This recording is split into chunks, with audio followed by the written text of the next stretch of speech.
పరాభవనామ సంవత్సరం. అందరూ ఈ పేరు వినగానే కొంచెం భయపడుతూ ఉన్నారు. పరాభవం అంటే ఇదేదో అగౌరవము కదా, ఎలాగా అని. ఇది ఒక బాహ్యార్థము ఉన్నప్పటికీ దీనికి తాత్వికమైన అర్థము, నిజమైన అంతరార్థము వేరుగా ఉన్నది. ఈ వేదిక మీద నుంచి నేను అందరికీ తెలియజేస్తున్నాను ఏమిటంటే, పరా అనేది వాక్కుకు సంబంధించింది. అందుకే ఈ సంవత్సరానికి గురువు అధిపతి అయ్యాడు. పరా అంటే పరా, పశ్యంతి, మధ్యమ, వైఖరి అని వాక్కు యొక్క 4 స్వరూపాలు. అంటే పరా నాభిదేశములో ఉంటుంది, పశ్యంతి హృదయములోకి వస్తుంది, మధ్యమ ఇక్కడికి వచ్చేటప్పటికి గొంతులో, మధ్యమ మనం మాట్లాడేది వైఖరి. ఇలా 4 దశలు దాటి వాక్కు బయటకు వస్తుంది. అటువంటి వాక్కుకు అధిపతి ఎవరయ్యా అంటే బృహస్పతి.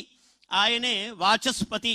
ఆయన అందుకని ఈ సంవత్సరానికి గురువు అయ్యారు. అంటే మనము గర్భములో, మనస్సులో ఏ సంకల్పం చేస్తామో అది ఈ సంవత్సరం చాలా ఫలిస్తుంది. అందువల్ల మన రాష్ట్ర ప్రభుత్వము, ప్రభుత్వ అధినేతలు ఈనాడు ఈ సంవత్సరము చేసే సంకల్పాలు కొన్ని వందల ఏళ్ళు, కొన్ని తరాల పాటు నిలిచేటువంటి ఒక గొప్ప యోగప్రదాయకమైనటువంటి సంవత్సరము ఈ పరాభవనామ సంవత్సరం. ఇది సామాన్యమైనటువంటి సంవత్సరము కాదు. మామూలుగా బయటికి వినడానికి అందరికీ అలా అనిపించినా తత్వార్థము మాత్రము ఇంత గొప్పగా ఉన్నది. అందుకని నేను ఒక శుభాశంసనం చేస్తున్నాను. విజయీ భవ, విజయీ భవ, వాక్పరాత్పరా భవ. పరాత్పరా భవ, పరాభవ దానికి రహస్యం అది. విజయీ భవ, విజయీ భవ, వాక్పరాత్పరా భవ. వాచస్పతి ప్రభువు అయిన వరరాజ్య స్థిరా భవ. రాజ్యము స్థిరముగా ఉండేటట్లు అద్భుతమైన సంకల్పాలు.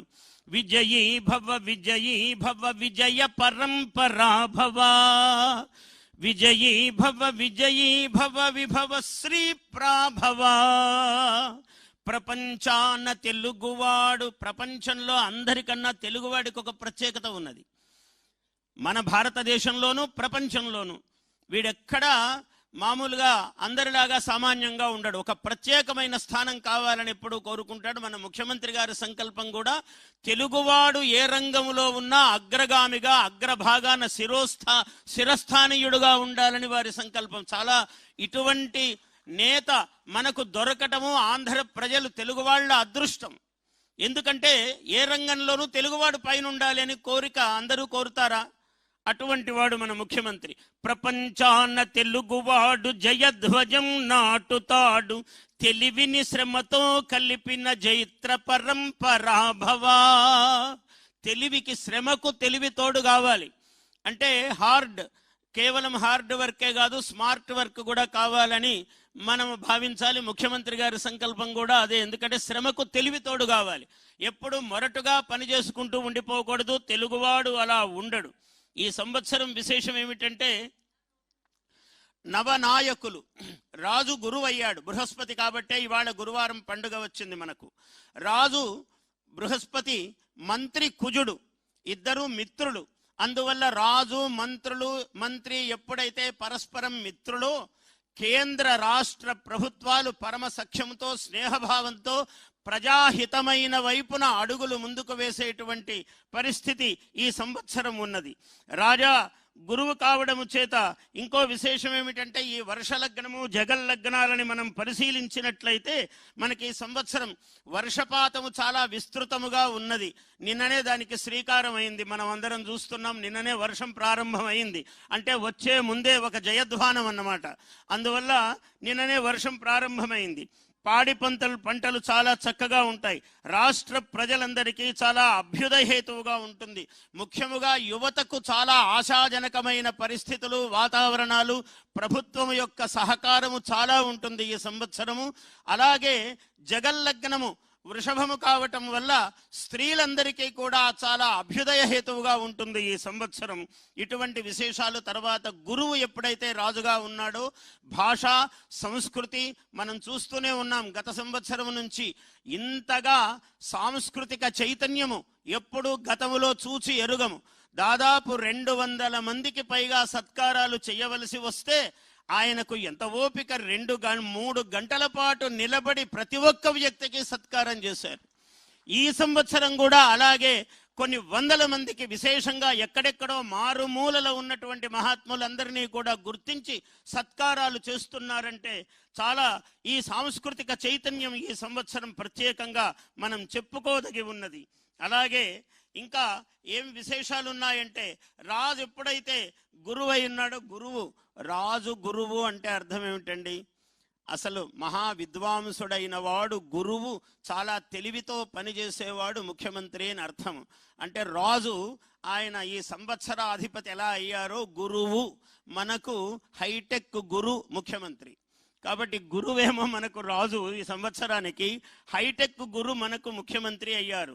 ప్రభుత్వము చేసే పనులు ఈ సంవత్సరము ఏమేమి సంకల్పాలు చేస్తారో, ముఖ్యముగా ఈ దేవతల నగరి, అది దేవతా నగరి, అది విశ్వనగరి, ప్రపంచములో గొప్ప నగరముగా ఎన్నిక కావడానికి, ఒక గుర్తింపు పొందడానికి ఈ సంవత్సరము పాలకులు, ప్రభుత్వము తీసుకునేటువంటి అనేకమైనటువంటి విశేషాలు. ఆర్థిక బలము కూడా ఈ సంవత్సరం చాలా బాగుంటుంది. బుధుడు మంచి అనుకూలముగా ఉన్నాడు, అర్థమును కలిగించవలసిన వాడు. ఆర్థిక ప్రగతి ఈ సంవత్సరము ఎలాంటి తడుముకోకుండా అటువంటి సహకారాలు ప్రభుత్వానికి లభిస్తాయి. ఇది చాలా గొప్ప విషయం. ఎందుకంటే మహాలక్ష్మీదేవి యొక్క కృప ఉంటేనే ఏ పనులు జరగడానికైనా.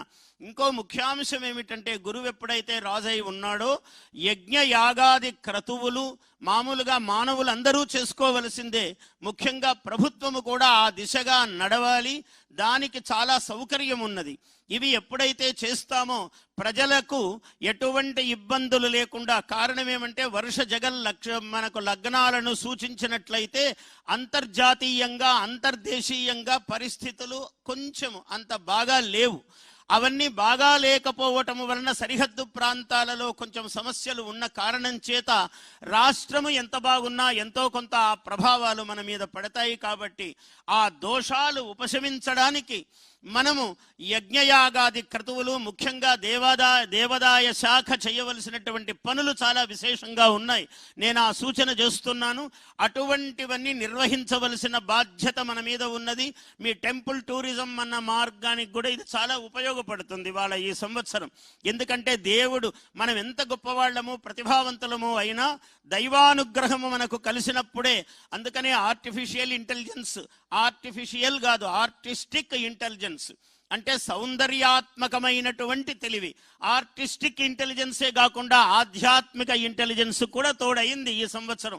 ముఖ్యమంత్రి గారి ఆలోచన సరళిలో కూడా దైవ భావన సంపూర్ణముగా ఆవిష్కరింపబడుతూ ఉన్నది.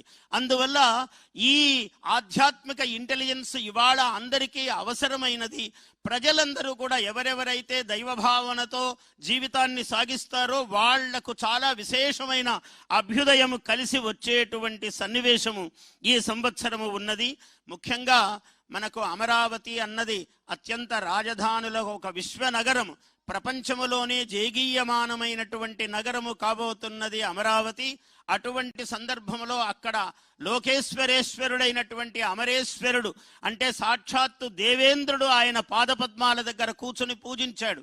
అటువంటి అమరేశ్వరుడికి విశేషమైనటువంటి సేవ, ఆ యజ్ఞయాగాది క్రతువులు ఆయనకు జరిగినప్పుడు సంపూర్ణముగా ఈ నగరము దైవీ కళ సంతరించుకుంటుంది అని నేను సూచన చేస్తూ ఉన్నాను. ఇదంతా ఇందులో ఉన్న విషయాన్ని నేను సంక్షిప్తంగా చెప్తూ ఉన్నాను. అదేవిధంగా ఇవాళ 3-4 గ్రహాలు ఒక్కొక్క చోట ఉన్నాయి. ఆ ఉండటం వల్లనే అంతర్జాతీయ స్థితిగతుల్లో కొంచెం భేదం ఉంది. కాబట్టి మనము ఈ దేవతా లక్షణములతో జాగ్రత్త వహించి విశేషంగా రుద్రాభిషేకాలు, విశేషముగా సహస్రనామ పారాయణలు, ఇక్కడ దుర్గాదేవి అధివసించినటువంటి చోటు దుర్గా మల్లేశ్వరుల స్వామి దేవస్థానము. అందువల్ల ఇక్కడ చండీ పారాయణాలు, దుర్గా సప్తశతులు ఇలాంటివన్నీ కూడా విశేషంగా జరగవలసినటువంటి సన్నివేశము ఉన్నది. Please subscribe to our YouTube channel. Like and share this video.